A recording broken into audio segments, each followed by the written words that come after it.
Hello everyone and welcome to Kaji's channel. So sa video na to, pag-uusapan natin ang basics ng Zero. So isang feature ng Zero ang pag-uusapan natin ngayon, and kung interested ka, please keep on watching until the end. Do not skip para wala kang ma-miss na tips and tricks na i-share ko throughout the video. So without further ado, let's get started! Kung bago ka lang sa channel na to, I'm Kaji, virtual assistant, executive assistant, bookkeeper, accountant. So kahit anong work, pinapasok ko, basta't online, kasi online work is amazing! Sa channel na to, dinidiscuss natin more on online work, tips and tricks, and mga success stories. So kung interested ka sa mga topics na yon, please consider subscribing and don't forget to hit the notification bell para wala kang ma-miss na video na ina-upload ni Kaji every single week. Ang third organization settings is yung tinatawag nating users. So, ito sa users settings na to, you can add, remove, or modify users of the organization or ng company na ginawa mo. Okay? So, if you're going to click that Users tab, you'll able to see here yung current users and yung login history nila. So, as you can see here, meron tayong isang user lang, which is ako. And then, makikita mo kung ano yung user access niya. So, for this example, meron tayong advisor user access. And then, since advisor siya, pwede siyang mag-contact bank account. And then, meron din siyang payroll admin and admin expenses na access. Okay? Sa login history, again, makikita mo dito yung history kung ano yung ginawa mo or kailan ka huling nag-login or nag-logout doon sa inyong company na kine-create or hinahandle. And dito, sa ating right side, makikita nyo yung add a zero support. And if you want to add a user, all you have to do is to click yung invite a user na button. Okay? Once maklik mo na yan, then pwede ka nang mag-add dyan ng information, which is their first name, their last name, their email address, kung saan gagamitin nila yung email address na yon to access yung Zero account na ginawa mo or pagbibigyan mo ng access. Okay? And then, meron tayo ditong option na kung ano yung access na ibibigay mo. So, give them access to projects. So, kapag clinic mo to, this will allow the user to access the projects. So, pwede silang mag-add ng project or mag-edit. Okay? And then, kapag clinic mo yan, meron tayong option naman na iba-iba. So, meron tayong tinatawag na limited access. Pag sinabi nating limited access, so ibig sabihin, yung user na pagbibigyan mo ng access ay merong read-only doon sa project. Okay? And then, meron silang limited access din and hindi nila makikita yung financial information ng company. Okay? Kapag standard access naman, meron silang access to run the projects, pero they don't need to see staff and project cost information. Kumbaga, makakapag-run lang sila ng project, pero hindi sila makakakita or hindi nila mabuview yung project cost information. But if you are an admin or you have admin access, then syempre, meron kang access ng limited and standard, kumbaga combination of the two.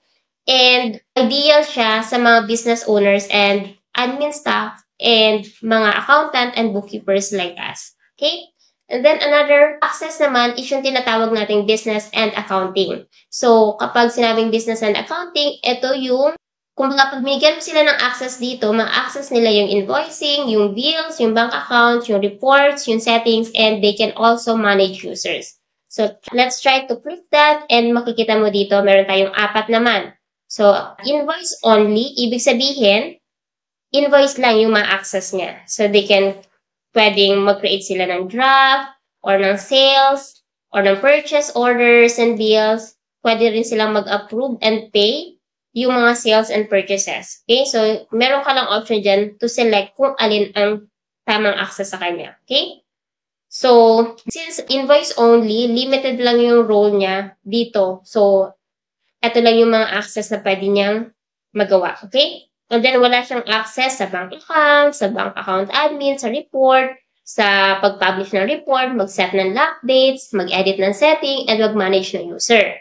Kapag naman sinabi nating standard, eto naman is okay siya sa mga business owner and admin staff na nagmamanage ng day-to-day business and accounting operation ng company.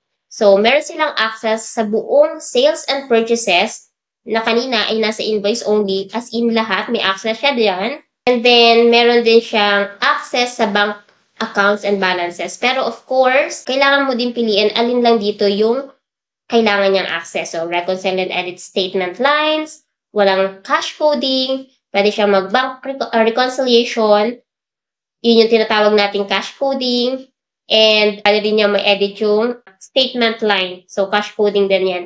And then, pwede rin siyang mag-add, mag-edit, and ng mga bank accounts and customer and supplier details. And then, meron din tayo dito yung report. So, alin lang dyan ba? So, view and run reports, edit settings, or pwede din ba siya mag-invite. So, lahat yan ay depende sa iyo and depende dun sa client. Pero ito is walkthrough kung ano-ano nga ba yung mga user access na meron tayo sa Xero. Another is yung advisor. So, advisor is meron siyang full access sa Xero and it includes advanced accounting feature. So, ideal talaga siya for us na accountants and bookkeeper. So, if you're going to ask access sa mga client mo, always ask for the advisor role. Okay? Or the advisor access. Kapag meron kang advisor access, you have access sa sales and purchases, you have access sa bank accounts and balances, you can edit and add bank accounts, you can view the reports, publish the reports, set lock dates, edit settings, and you also have the option to invite or edit or delete users. And then the other one is yung read-only.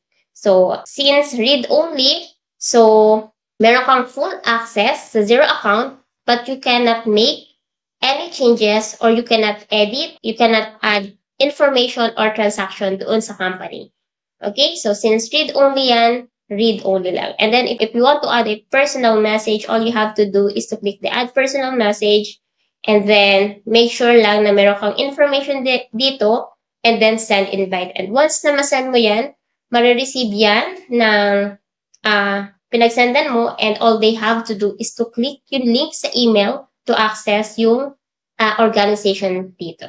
So, sana marami kayo natutunan sa video na to. And if you want more videos like this, just let me know sa comment section and Kaji will try to create more videos for you. I'll see you again sa next video ko. Bye!